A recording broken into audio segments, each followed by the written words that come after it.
The elegant restaurant glowed under the warm embrace of soft golden lights. Conversations hummed in the air, blending with the delicate clinking of wine glasses and the gentle laughter of couples celebrating Valentine's Day. Ethan Caldwell sat alone at his table, idly swirling the deep red liquid in his glass, his expression unreadable. He was not a man ruled by emotions.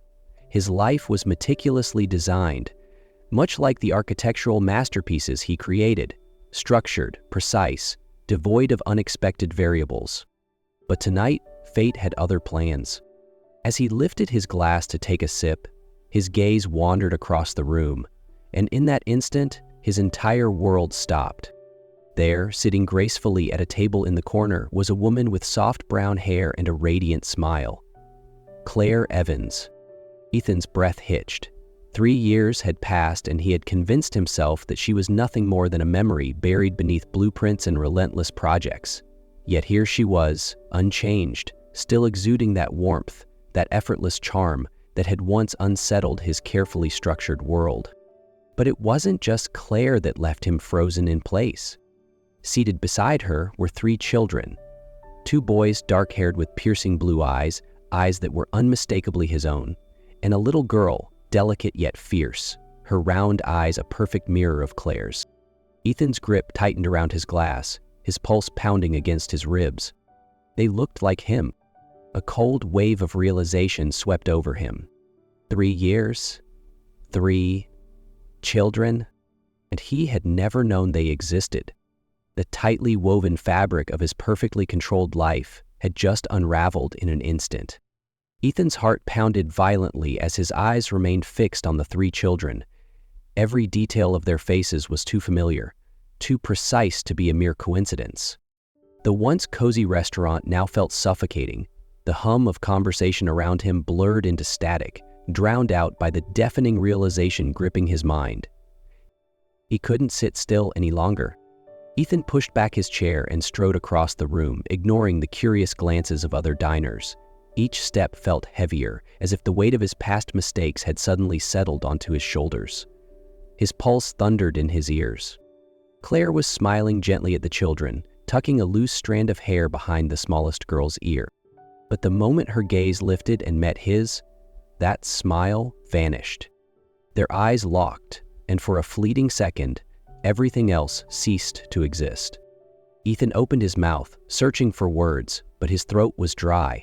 His gaze flickered between Claire and the children, his mind grasping for an explanation that could make sense of this impossible truth. Finally he spoke, his voice low, strained, and laced with disbelief. "Are they mine?" The question hung between them like a live wire, charged with years of unspoken words and lost time. Claire hesitated. A flicker of something, guilt, hesitation, sorrow, crossed her face. Ethan didn't move. He didn't breathe, he just waited. Then she exhaled softly, holding his gaze with quiet certainty. "Yes, Ethan, they're yours." The ground beneath him felt like it had disappeared. Everything he thought he knew, everything he had built, had just come undone. Ethan stood frozen, each breath feeling heavier than the last. The sounds of the restaurant faded into the background, leaving only Claire and the 3 children he had never known existed. 3 years. 3 years, and she had never told him. His jaw clenched, his emotions a chaotic mix of shock, anger, and something else. Something raw and painful. Why? His voice was low, dangerous. "Why didn't you tell me?" Claire blinked, something unreadable flickering across her expression, a sorrow so deep it unsettled him. "I tried," she murmured. "I called. I left messages, but you never answered." Ethan's breath caught in his throat.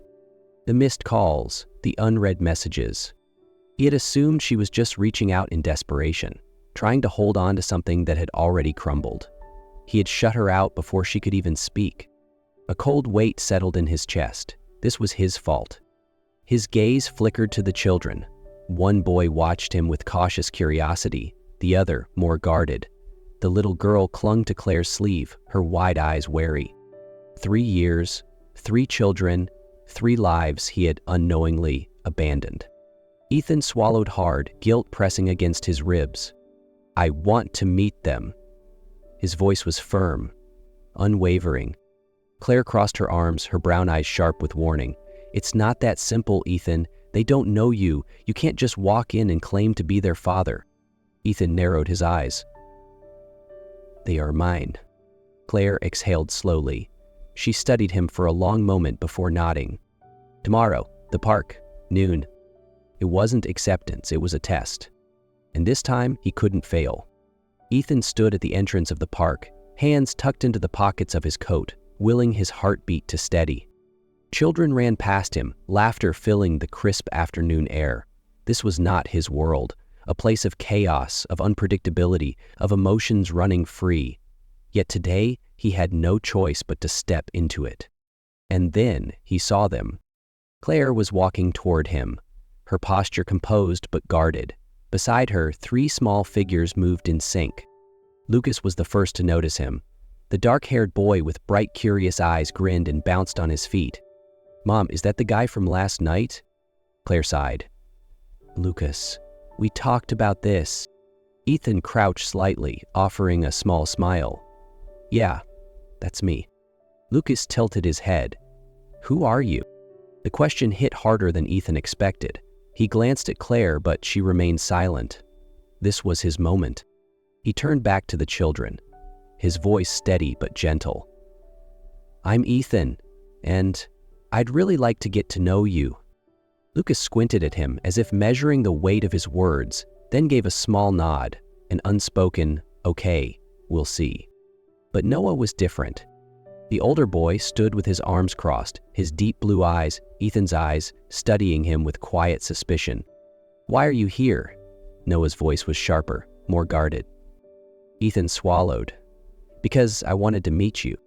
Noah didn't respond, but his expression said it all. Why now? Why not 3 years ago?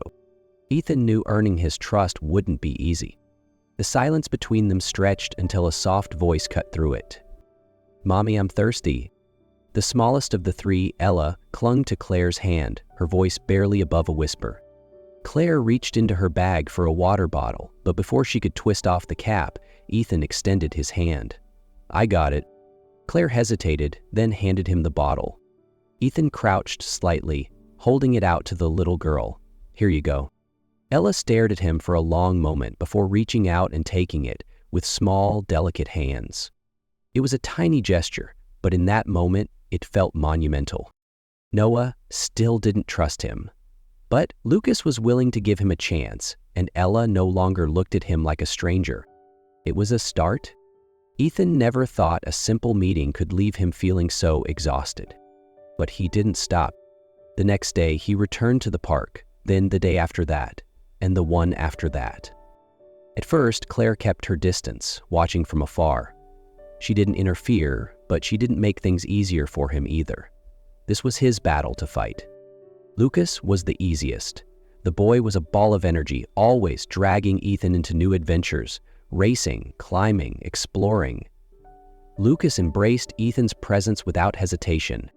Ella was more reserved, but slowly she began to warm up. She wouldn't speak much, but she would sit beside him when he read stories to the 3 of them. One afternoon, just as he paused to take a sip of water, a small voice spoke up. Uncle Ethan, can you keep reading? His heart clenched. Noah, as Ethan had expected, was the hardest. The boy kept his distance, always watching, always skeptical. When Ethan played with Lucas, Noah stood back with his arms crossed. When Ethan read to Ella, Noah pretended not to listen. But Ethan knew better. One evening, as Ethan walked them home, Noah suddenly spoke. Are you going to leave again? The question hit him like a punch to the gut. Ethan exhaled slowly, crouching down to meet Noah's gaze. No, buddy, I'm not going anywhere. Noah didn't react, didn't say a word. He just shrugged and walked inside. Ethan knew the boy still didn't trust him. But at least now, Noah was asking questions. It was a start, a crack in the wall. Ethan had thought things were getting better. He was wrong. That day, he had promised to take the kids to the aquarium after school. Lucas had been so excited he couldn't stop talking about sharks. Ella had picked out a blue dress to match the ocean. Even Noah, though he wouldn't admit it, had looked forward to it. But then work got in the way. An urgent meeting, a high-profile client who needed him immediately. Ethan told himself it would only take an hour. But by the time he was done, the sun had set. When he arrived at Claire's house, the door opened to reveal the three children. Lucas curled up on the couch, Ella clinging to her mother, and Noah.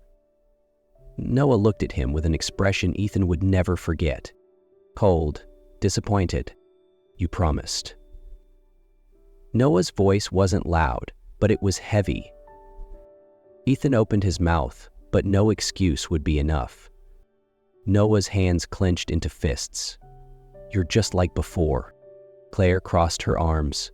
Her expression wasn't angry. It was worse. It was tired. "Go home, Ethan." The door closed. The silence was deafening. Ethan sat in his car for what felt like hours, staring at the darkened windows of Claire's house. He had spent a year proving himself, yet in one moment he had undone it all. Ethan sat in his car, staring at the closed door in front of him. He had ruined everything. His phone buzzed. A message from his assistant reminding him of tomorrow's meeting. But for the first time, Ethan didn't care. This couldn't be how it ended. He stepped out of the car, walked up to the door, and knocked softly. Claire opened it, but instead of anger, her face held something else. Worry. Behind her, on the couch, Noah lay curled under a blanket, his face flushed with fever. Lucas and Ella sat beside him, their small faces etched with concern. Ethan's chest tightened. "What's wrong with him?" His voice was low, urgent. Claire sighed. "He's had a fever since last night. He's been exhausted all day." Without hesitation, Ethan stepped inside. "I'm staying." Claire hesitated for a second but didn't argue. That night, Ethan stayed by Noah's side. He changed cold compresses, held the boy's small hand in his own, reassured Lucas and Ella when they grew anxious. Near dawn, Noah's eyelids fluttered open. His voice was hoarse but steady. "You're still here?" Ethan squeezed his son's hand gently. "I told you, buddy. I'm not going anywhere." For the first time, Noah didn't turn away from him. The next morning, soft sunlight streamed through the curtains. Noah was still weak, but he was awake. Lucas and Ella sat on the floor, drawing messy little pictures while Claire poured 2 cups of coffee. Ethan sat across from her, his hands resting on the table, as if letting go would make this moment disappear. Claire looked at him, her voice softer than before. "You really stayed?" Ethan tightened his grip around his coffee cup and nodded. "I promised." A silence stretched between them, but this time, it wasn't heavy.